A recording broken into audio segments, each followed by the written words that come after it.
নমস্কার দাদা। নমস্কার।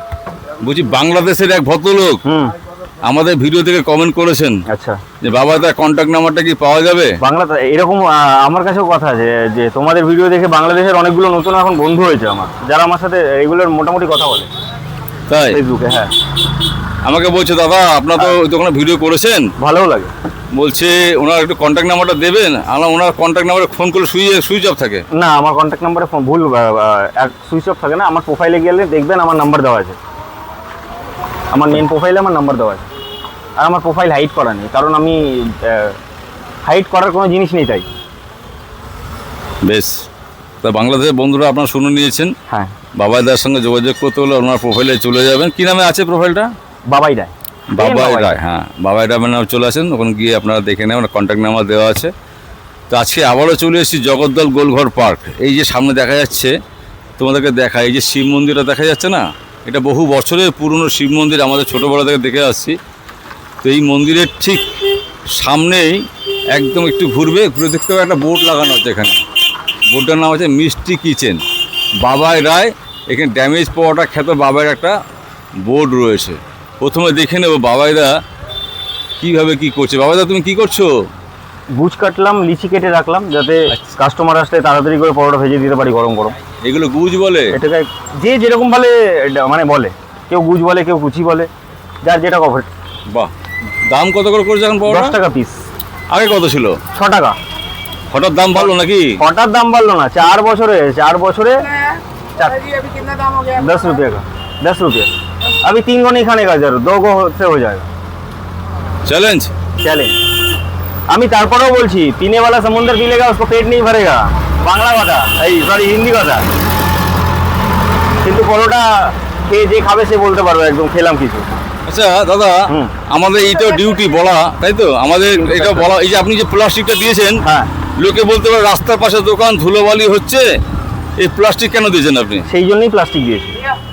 কি কারণ, সেই কারণটা কি বলুন? সার্ভিস রেখেছি কারণ সামনে ফুটপাতের উপরে ব্যবসা করি, তো এবার আমাদের এখানে রাস্তা এখনো হয়নি, হচ্ছে। হ্যাঁ, প্রচুর ধুলো ওড়ে। বাহ, তো দেখো,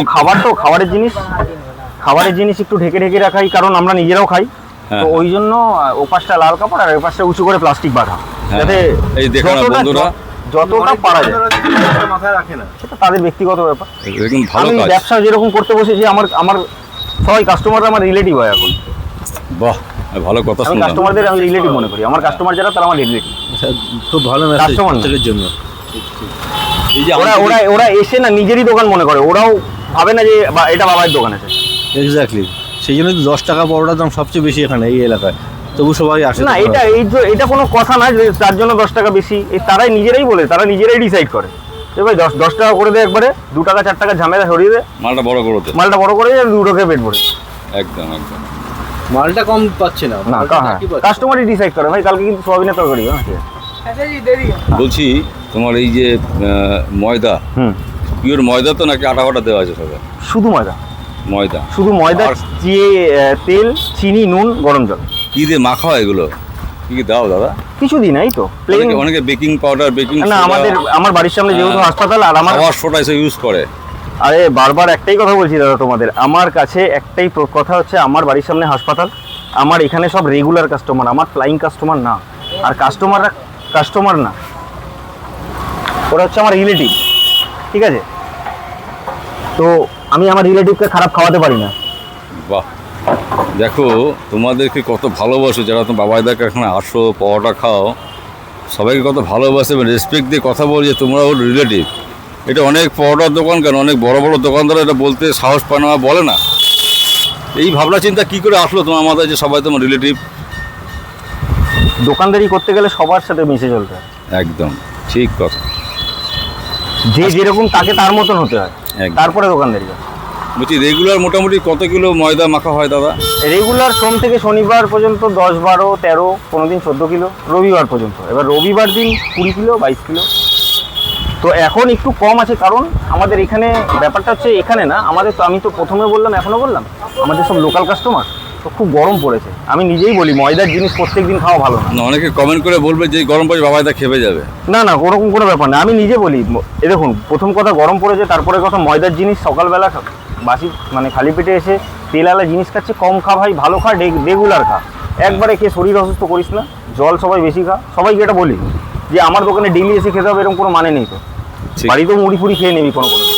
ছাতু মুড়ি, জল মুড়ি। অবশ্যই, কেন গরম যা পড়েছে প্রত্যেকদিন পরোটাটা খাওয়াও ঠিক না। ঠিক। তো এখন সেই হিসাবে একটুখানি হয়তো কমে যায় 1-2 কেজি, ঠিক আছে, কোনো অসুবিধা নেই আমার।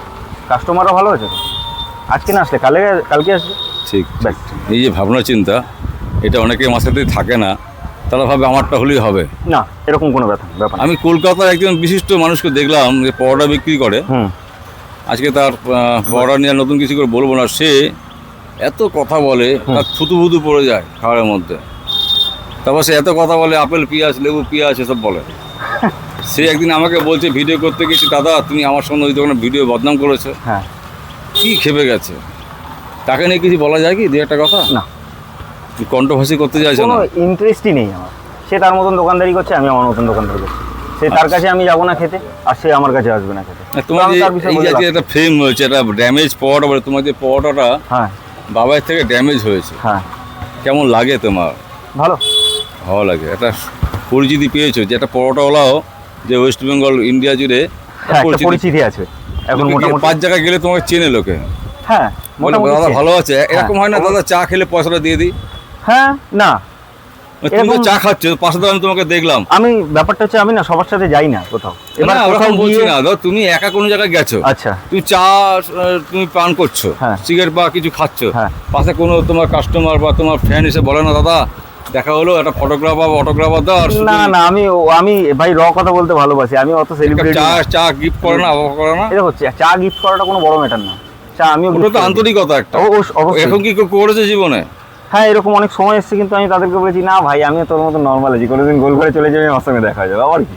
বাহ, দেখা অনেকে না অ্যাডভান্টেজ নেয়। না, আমি ওরকম দেখেছি কোনো অনেক। ওরকম কোনো ইন্টারেস্ট নেই আমার কাছে। বাহ। আমাকে ভাই গোল ঘরে চলে আসবি, দেখা হয়ে যাবে, ফটো তোলার কি আছে, আমি কি সেলিব্রিটি নেই? অনেকে আছে, কি একজন ডান্সিং কি এরা আছে এই কলকাতার, সে তো ফটো তোলার জন্য পাগল হয়েছে। সে বলে আমি ডন, আমি এই বাজাজ বাচ্চা, বেতাজ বাচ্চা বলতে বাতাজ বাচ্চা, মানে বাতাসা বাচ্চা এইসব বলে। আমিও দেখি তাদের ভিডিও। তারপর চাঁদে পাওয়া যায়, সূর্যে পাওয়া যায়, রবিতে পাওয়া যায়, বুধে পাওয়া যায়। আমি এখন যেরকম হাসছি ভিডিওগুলো দেখেও সেরকমই হাসি। তা বিশাল বড় একটা ভুঁড়ি আছে, নড়তে চড়তে পারে না, সে তো বলে আমার পড়া চাঁদে বেতাজ বাচ্চা, যাত্রা শুরু করে দেয়। বলো দাদা। আমি এখন যেরকম ভাবে হাসছি, আমি সেম রিয়াকশন যখন ফোনে এগুলো দেখি তাই হাসি। তেমন- তাই এই নিয়ে কোনো মানে কমেন্ট করার মধ্যে আমি নেই। তেমন কারণ- কি ইচ্ছা তোমার আছে? না না, ওরকম ধরনের ইচ্ছা নেই, আমি হাসতেই ভালোবাসি। আমি দেখবো আর হাসবো। আস্তে আস্তে সবকে ফাঁসা রহে তুমি। এবার ফেসে গেলে সেটা কি করবো, সেটা তাদের ব্যক্তিগত ব্যাপার। তো এখন ড্যামেজ পড়া দেখাবে আমাদের, হবে? অবশ্যই হবে। খাবে তোমরা? না না, তুমি করো আগে, খাওয়া তো আগে, পাবলিককে খাওয়ায় ভিডিও, তারপর তোমার বড়টা খাবো। প্রথমে কি করলে, আটাটাকে ভালো করে, লিচি কেটে রাখলাম, হ্যাঁ বেশ হলো। এবার ঢেকেও রাখলাম একটুখানি, অত তো একবারে লাগবে। নেক্সট হ্যাঁ, রাখলাম। বেলাবেলি শুরু হবে। আচ্ছা, সমস্ত কাজ কি তুমি নিজে হাতেই করো? হ্যাঁ, মোটামুটি নিজের হাতেই করি। নেক্সট মানে ভাবনা চিন্তা কি আছে, এখান থেকে বেটার কিছু করার ভাবনা চিন্তা যদি আছে? একটা ছোটখাটো দোকান পাই, রেস্টুরেন্ট, খাবারের দোকান খুলবো একটা। ও তুমি Restaurant না, লোকেশন খাবারের- কি চাইছো? Location Naihati to Shyamnagar, open রোডের উপর। ঘরের সাইজটা কত চাইছো তুমি? এবার ঘরের সাইজটা বলতে মিনিমাম 6-8 জন দাঁড়াতে পারবে, বসে 10 খেতে বড় পারবে, একটা ঘর হলে ভালো হয়, সব থেকে ভালো হয়। ওরকম একটা নর্মাল দোকানের মতো। কি কি খুব আইটেম বেশি পাওয়া হয়। যেতে পারে? এবার ডিসাইড করবো সেই জায়গাটার উপর। ধরো তুমি জায়গা পেলে, জায়গা তোমাকে ব্যবস্থা এবার করতে ধরলে হবে। তো হবে না, বললাম না ব্যবসা মাথা থেকে করতে হয়, ব্যবসা মন থেকে হয় না। তাহলে আমি আমাদের হাসছি কি মন থেকে হয়তো, কিন্তু ব্যবসা করছি মাথা থেকে। বাবাইদার এই প্লাস্টিকের পড়াটা তখন থাকবে যদি রেস্টুরেন্ট হয়? আরেকবার বলো, শুনতে পারলাম না। বলছি বাবাইদার এই রেস্টুরেন্ট যদি হয়, হুম। তাহলে এই যে প্লাস্টিক টাঙানো, এই যে মিষ্টি কিচেন দোকানটা গোল ঘরে, এটা কি থাকবে নেক্সট টাইম? হ্যাঁ, একদমই থাকবে, এই নামটাই থাকবে, সেম নাম থাকবে। এই দোকানটা কি থাকবে? অবশ্যই থাকবে, যতদিন মিউনিসিপ্যালিটি উঠিয়ে না দেবে ফুটপাথ থেকে ততদিন থাকবে, অবশ্যই থাকবে। মানে এই দোকানটা থাকবে, প্লাস তুমি বিকেলের দিকে ভাবছো না দোকান করবে, হ্যাঁ। মানে রেস্টুরেন্ট টাইপের করবে, হ্যাঁ, যেখানে হ্যাঁ। রোল, চাউমিন, বিভিন্ন টাইপের পাওয়া যায়, হ্যাঁ। চাইনিজ, বেঙ্গলি মানে ডিশগুলো পাওয়া যাবে। স্টার্টার টাইপ আইটেম যাতে পাওয়া যায়, একদম। মানে এখন কেমন লাগছে? ওয়েদার তো এখন চেঞ্জ হয়েছে, প্রচুর গরম, ওয়েদার চেঞ্জ কেমন লাগছে ওয়েদার? প্রচুর গরম, প্রচুর গরম।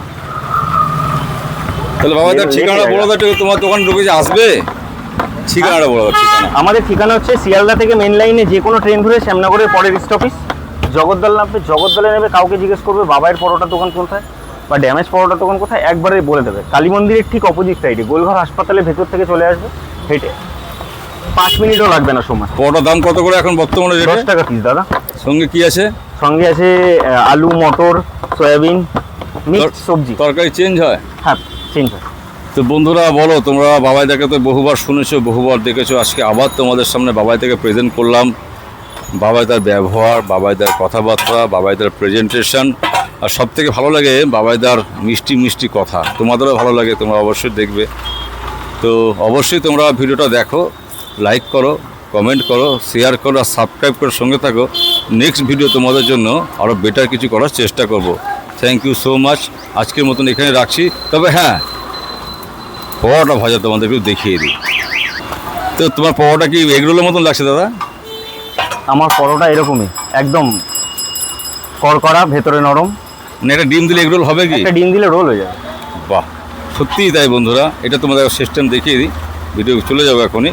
দেখো, রোলের মতন একটা গেট আপ তৈরি হয়েছে, ডিম দিলে আর স্যালাড দিলেই কিন্তু রোল পরোটা। দোকান থেকে ডিম নিয়ে আসবো নাকি? না না, একদমই না। কাঁচা ডিম আছে না, আমার জন্য করে দেখাও। না না না, সত্যি হয় কি না? আমি কাওয়াতে ডিম শোয়াবো না।